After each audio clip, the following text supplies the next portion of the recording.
2019년이 시작된 지도 이제 어느덧 4개월이 지났습니다. 3분의 1이 지나가는데요. 우리는 2019년을 시작하면서 또한 다시금 한 해를 다짐하면서 여러 가지 계획들을 세웠습니다. 그리고 그 계획에는 분명히 다이어트라는 계획도 들어있을 것입니다. 다들 다이어트 잘 하고 계신가요? 네, 웃고 있습니다. 저는 요즘 다이어트를 하고 있습니다.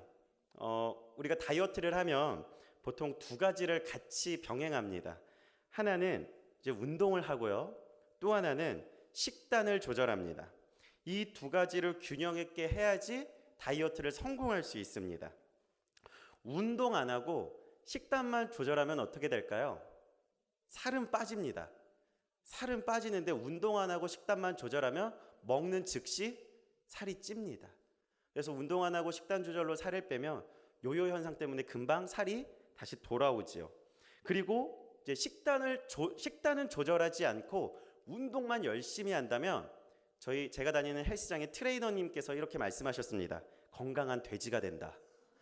네, 식단 조절 안 하고 운동만 하면요 건강한 돼지가 되는 것입니다. 그래서 다이어트 할 때는요 운동도 해야 하고요 식단 조절도 해야 됩니다. 이 두 가지가 균형 있게 진행되어야 합니다. 그리고 운동할 때에도 그냥 무작정 운동하는 것이 아니라 균형 있게 운동을 해야 합니다. 하체 운동만 해서도 안 되고요. 그렇다고 해서 상체 운동만 해서도 안 됩니다.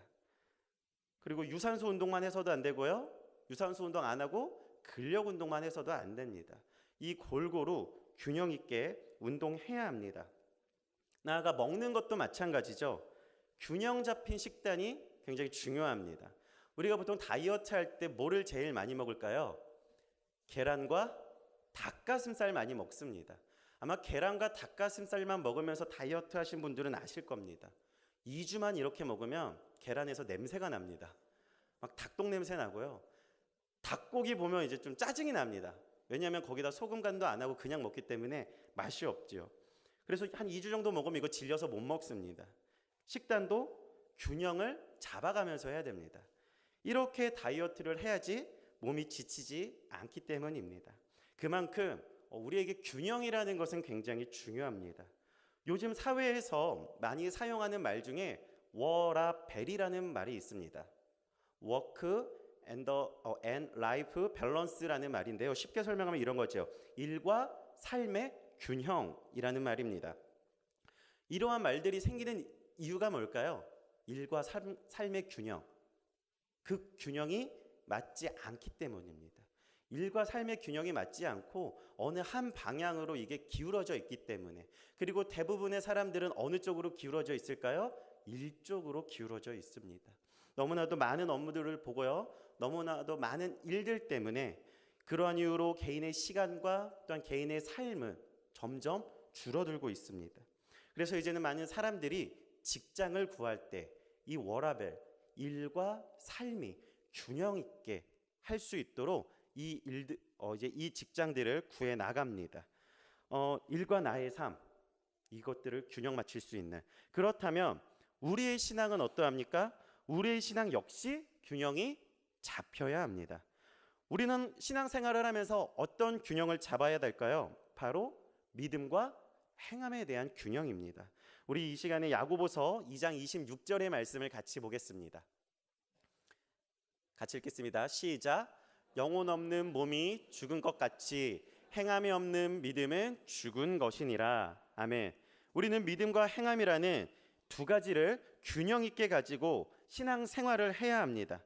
믿음만 있고 믿음만 있고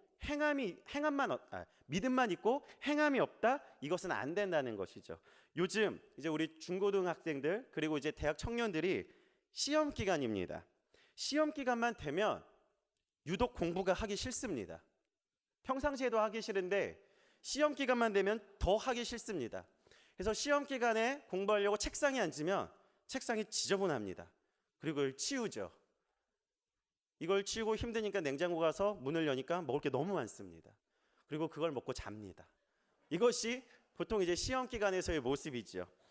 시험 공부는 안 했는데 혹은 못 했는데 마음이 불안합니다. 그러니까 뭐를 해야 되겠습니까? 기도를 해야죠. 그리고 기도합니다. 하나님 도와주십시오. 제가 시험 공부를 하나도 못했습니다. 이번 시험 정말 잘 봐야 되는데 제발 제가 아는 문제 나오게 해주세요. 아니면 제가 모르는 문제가 나오면 찍는 것이 다 정답이 되게 하여 주시옵소서. 믿습니다. 이러고 기도합니다. 그리고 시험 보면 성적이 잘 나왔을까요? 안 나왔을까요? 네, 저는 잘 모르겠습니다. 그리고 이와 반대되는 상황도 우리에게는 있습니다.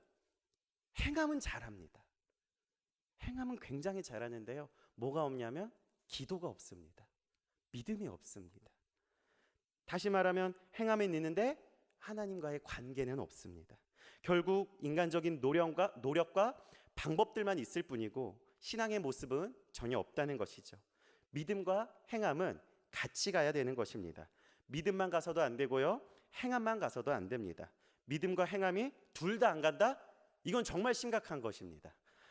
그런 면에서 오늘 요나 1장에 나오는 요나와 또 그 배에 탄 선원들의 모습은 굉장히 상반된 모습을 우리에게 보여주고 있습니다.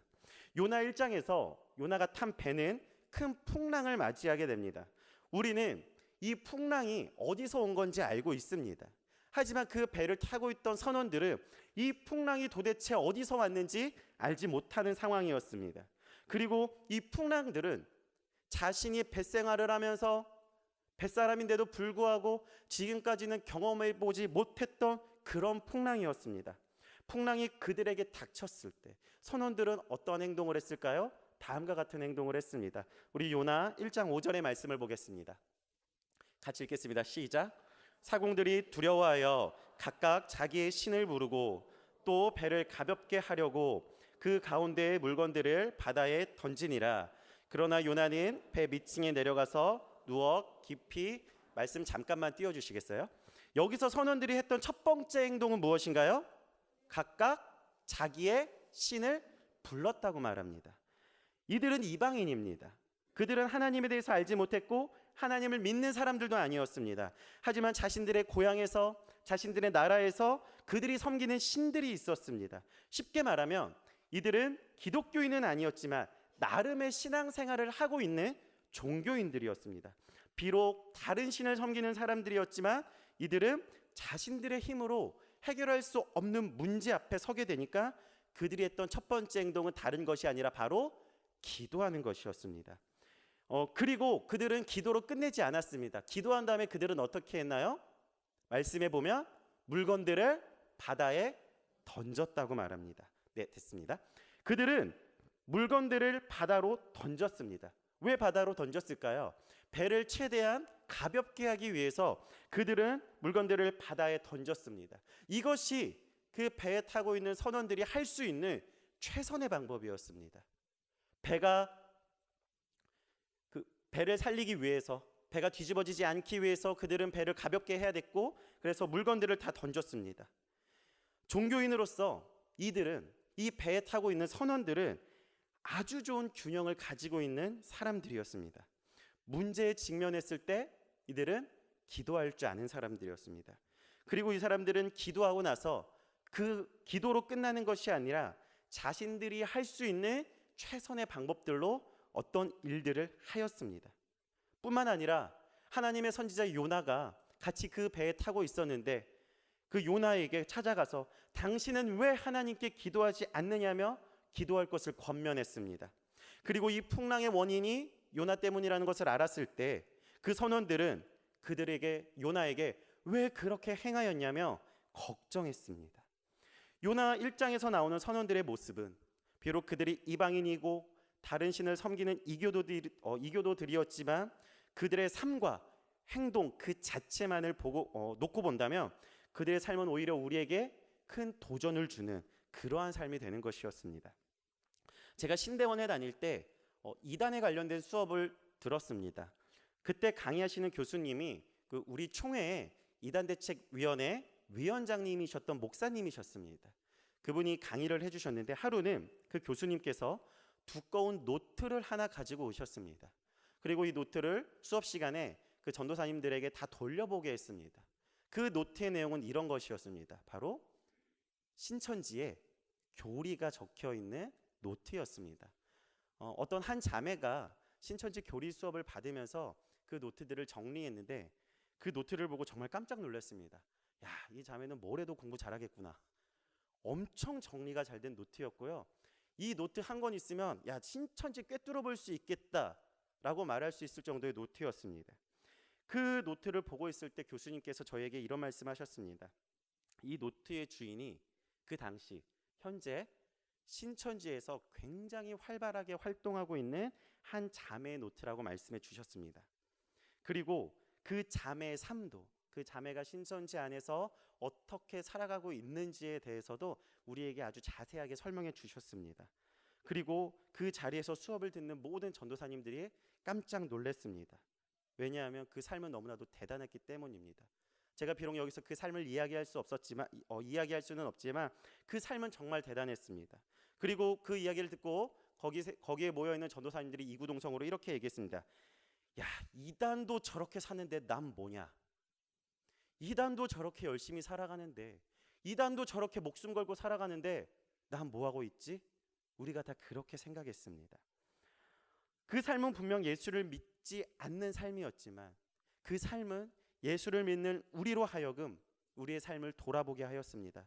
마치 풍랑 가운데 있는 선원들의 모습처럼 말이죠. 하지만 풍랑 가운데에서 하나님의 선지자인 요나는 어떻게 하고 있었습니까?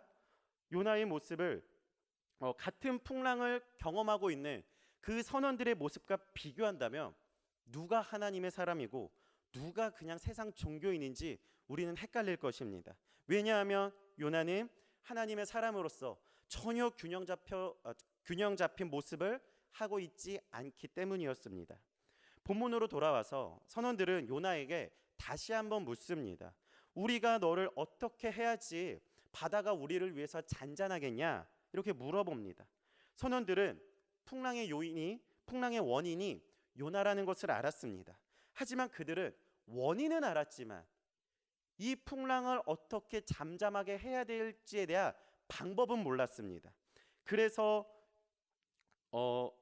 선원들은 자신들의 신에게 기도하고 배의 물건들을 바다에 버렸지만 그것들을 해결할 수 없었기 때문에 요나에게 묻고 있었습니다.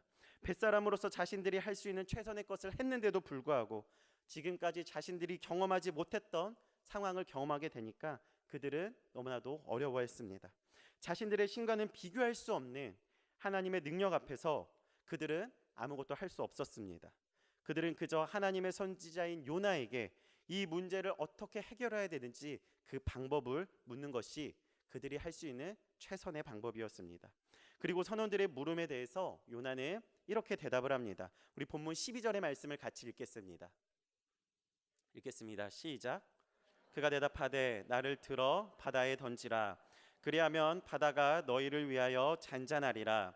너희가 이 큰 폭풍을 만난 것이 나 때문인 줄을 내가 아노라 하니라. 아멘. 여기서 요나의 대답을 잘 살펴보면 풍랑을 멈추는 방법이 무엇인가요? 요나를 집어서 바다에 던지는 것이었습니다. 그러면 요나가 풍랑을 멈추려고 하는 목적은 무엇일까요? 요나는 왜 이 풍랑을 멈추게 하려고 했을까요? 본문에 보면 이렇게 말합니다. 바다를 잔잔하게 하기 위해서. 그러면 누구를 위해서 이 바다를 잔잔하게 하기 위해서일까요? 누구를 위해서 이 바다가 잔잔해지는 것을 원했을까요? 그것은 바로 너희들, 요나가 상대하고 있는 너희들, 선원들을 위해서였습니다. 요나가 바다가 잠잠해지고 바다가 잠잠하기 위해서 자기를 던져야만 했는데 그 이유는 하나님의 진노를 풀기 위해서가 아니라 바로 선원들을 위해서라고 지금 말하고 있습니다. 선원들을 위해서 지금 요나는 풍랑을 멈추려고 하고 있습니다. 하나님의 관계 때문에 요나가 지금 풍랑을 멈추려고 하는 것이 아닙니다. 단지 선원들을 위해서 요나는 풍랑을 멈추려고 하는 것이죠. 지금 이 풍랑의 원인이 무엇인가요? 니느웨로 가라고 하는 하나님의 명령에 불순종했기 때문입니다. 니느웨에 가라고 하는 하나님의 명령을 불순종해서 이런 일들이 일어났는데, 자, 그렇다면 요나는 왜 니느웨로 가지 않고 하나님의 말씀에 불순종했을까요? 니느웨에 살고 있는 이방인들이 구원받는 모습을 보고 싶지 않아서였습니다. 요나는 니느웨 사람들이 싫어했고 그곳에 사는 이방인들을 싫어했습니다. 그리고 그들이 구원받는 모습을 결코 보고 싶지 않았습니다. 그래서 요나는 하나님의 명령에 불순종했던 것입니다. 그래서 지금 요나에게 있어서 하나님의 명령보다 더 중요한 것이 무엇이냐면 바로 이방인들의 구원 문제였습니다. 이 이방인들의 구원 문제가 자신에게 명령하는 그 하나님의 명령보다 더 중요한 것이었습니다. 내가 하나님의 말씀에 불순종하는 한이 있더라도 나는 이방인들이 구원받는 모습 못 본다. 나는 니느웨가 구원받는 모습 못 본다. 이것이 요나의 상태였습니다. 나와 하나님의 관계보다 이방인의 구원 문제가 요나에게는 더 중요한 문제였습니다. 그리고 이것 때문에 요나는 하나님과의 관계가 깨져버렸습니다. 그런 요나에게 지금 심경의 변화가 일어났습니다. 누구를 위해서요? 이방인들인 선원들을 위해서 심경의 변화가 일어났습니다. 분명 요나는 이방인의 구원 문제 때문에 지금 이 지경까지 왔습니다. 풍랑을 겪는 이 배의 모습까지 왔는데 이제는 이방인들을 위해서 자신을 바다에 던지라고 말합니다. 자신을 바다에 던지면 이 바다가 잠잠해질 것이라고 말합니다. 그런데 단지 요나가 선원들의 구원을 위해서 자신을 바다에 던지라고 말했을까요? 요나가 정말로 선원들을 위한 것이라면, 정말로 이 선원들을 살리기 위한 것이라면 요나는 자신을 바다에 던지는 것이 아니라 하나님께 기도를 해야 됩니다. 정말로 이방인들을, 그 선원들을 구하기 위해서라면 자신이 바다에 던져지는 것이 아니라 하나님께 기도해야죠. 하나님, 제가 잘못했습니다. 하나님, 제가 정말 잘못했습니다. 용서해 주십시오. 그리고 이 풍랑을 잔잔하게 하여 주시옵소서. 정말로 선원들을 위한 것이라면 굳이 요나가 바다에 던져질 필요가 없었습니다. 자신의 의지로 다른 사람을 통해서 나를 죽이라고 하는 것이기 때문에 바다에 던져지는 것 자체가 굉장히 말이 안 되는 것입니다. 지금 요나 안에는 두 가지의 마음이 존재하고 있습니다. 하나는 나 때문에 무고한 사람이 죽으면 안 된다. 나 때문에 괜히 다른 사람이 피해받으면 안 된다. 이 마음이 있습니다. 그래서 요나는 선원들을 위해서 바다가 잠잠해지기를 원하고 있는 것입니다. 또 하나는 요나의 고집입니다. 나는 하나님께 기도하지 않겠다. 설령 내가 죽는 한이 있더라도 나는 절대 하나님께 기도하지 않겠다. 요나의 고집이 마음속에 있었습니다. 이미 요나는 하나님의 명령에 대한 불순종으로 하나님과의 관계가 깨졌습니다. 그래서 풍랑 가운데서 배 밑으로 내려갔습니다. 선원들이 요나를 깨웠을 때 자신과 하나님과의 관계와 그 상황에 대해서 요나는 이야기를 해주었습니다.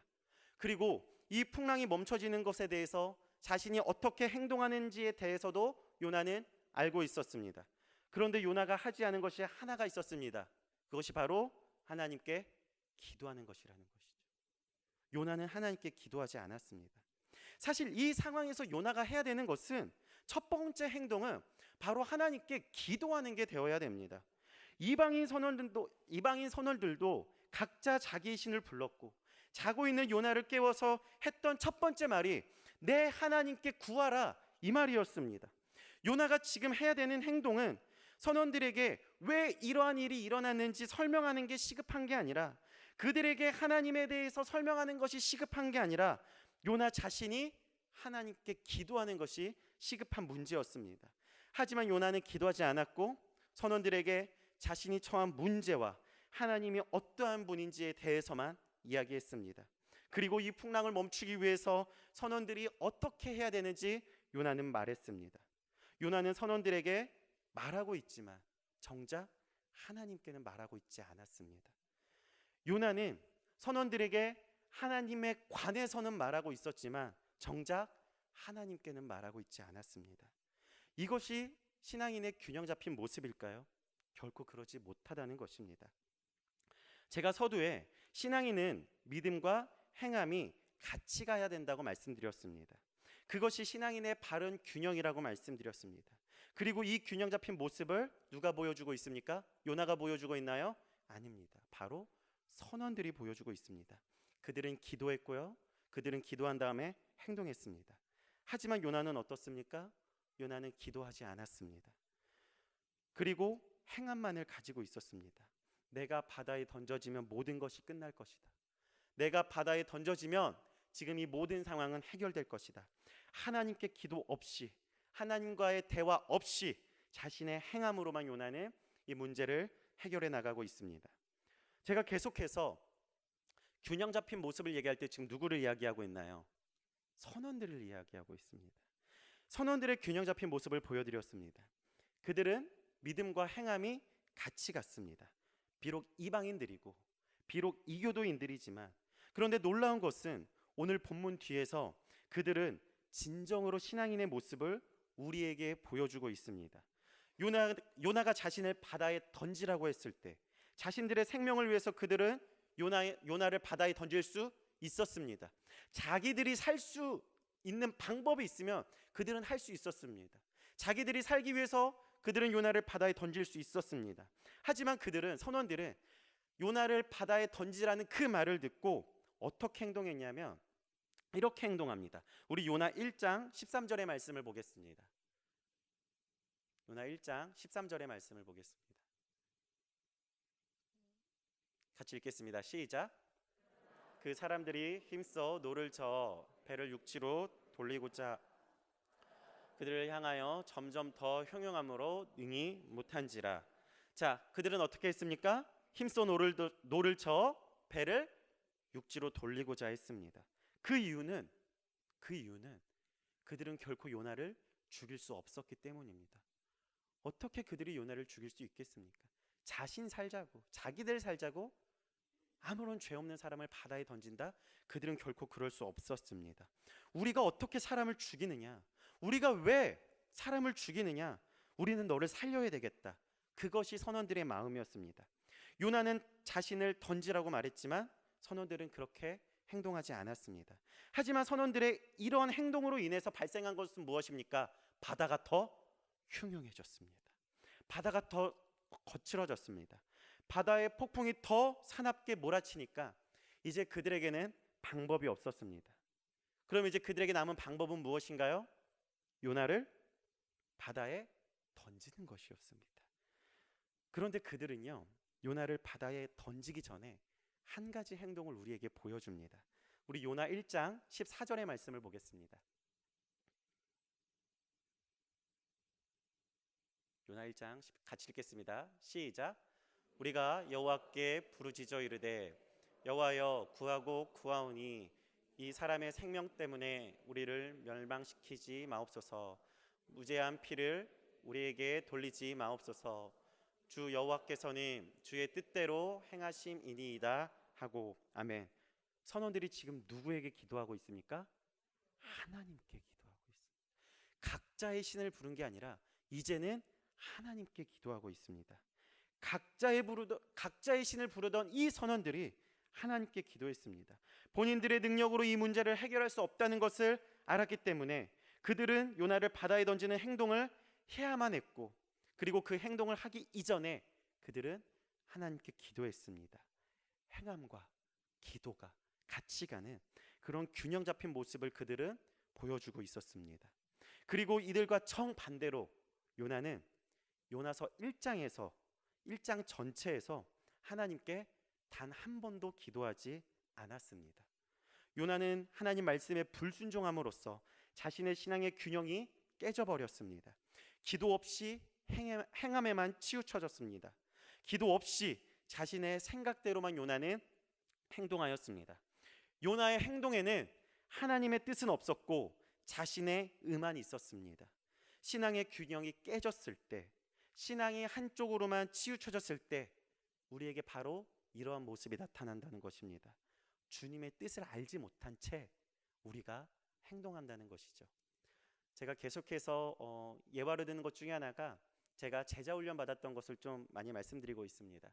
제가 제자훈련 받았을 때 그 총 기간이 32주였습니다. 굉장히 긴 기간이죠. 대략 6개월 기간 동안 훈련을 받았습니다. 그리고 이 훈련이 끝난 다음에 각자 사람들마다 정해지는 코스가 좀 다릅니다. 어떤 사람은 한국으로 돌아가서 자신의 삶으로 돌아가는 사람들이 있고요. 또 어떤 사람들은 그곳에 남아서 다음 프로그램을 하는 사람들도 있었습니다. 그리고 이것이 재정이 되는 문제이기 때문에 굉장히 많이 고민하는 그런 순간이었습니다. 강의 시간에 한 목사님께서 앞에 있는 자매에게 이렇게 물어보셨습니다. 자매는 이 훈련이 끝나면 어떻게 하실 계획입니까? 자매가 이렇게 대답했습니다. 지금 하나님께 기도는 하고 있는데 하나님께서 아무런 말씀도 안 하셔서 잘 모르겠습니다 라고 이야기했습니다. 그러자 목사님께서 그 자매에게 이렇게 말씀하셨습니다. 왜 당신이 아무것도 안 하는 것을 하나님 탓으로 돌립니까? 당신이 하나님께 기도했다면 믿음으로 다음 스텝을 준비해야죠. 왜 하나님 탓으로 돌립니까? 믿음으로 행하십시오. 믿음으로 준비하십시오. 그리고 나서 이렇게 말씀하셨습니다. 혹시 다음 과정을 기도 없이 준비하시는 분들 계십니까? 반드시 기도하십시오. 기도하지 않으면 그것은 여러분들의 의가 됩니다. 꼭 기도하고 다음 스텝을 결정하십시오. 이렇게 말했습니다. 우리의 신앙은 기도와 행함이 같이 가야 합니다. 기도만 하고 행함이 없다면 시험 공부 하나도 안 하고 서울대 보내달라고 하는 것과 다를 것이 없습니다. 기도는 하나도 안 하고 행함만 있다면 우리는 하나님의 뜻을 알지 못한 채 우리의 의로 살아가게 됩니다. 그리고 이것은 어쩌면 우리에게 있어서 너무나도 슬픈 모습이 되어질 것입니다. 하나님께서는 오늘 우리에게 신앙의 균형 잡힌 모습을 이방인인 선원들을 통해서 보여주셨습니다. 하나님을 알지 못했던 자들이 하나님을 경험하고 하나님께 기도하였습니다. 그리고 그들은 기도 안에서 하나님의 뜻을 구하였습니다. 그리고 그들은 하나님의 뜻을 구하며 본인들이 할 수 있는 행동을 행하였습니다. 이것이 우리의 신앙의 모습이 되어야 될 줄로 우리는 믿습니다. 균형 잡힌 신앙의 모습, 기도에만 치우쳐져 있는 것이 아니라 행함에만 치우쳐져 있는 것이 아니라 기도와 행함이 같이 가는 그런 균형 있는 신앙생활의 모습을 하면서 우리가 하나님 앞에 나아가는 저와 우리 사랑하는 신각교회 성도님들이 되시기를 간절히 소망합니다.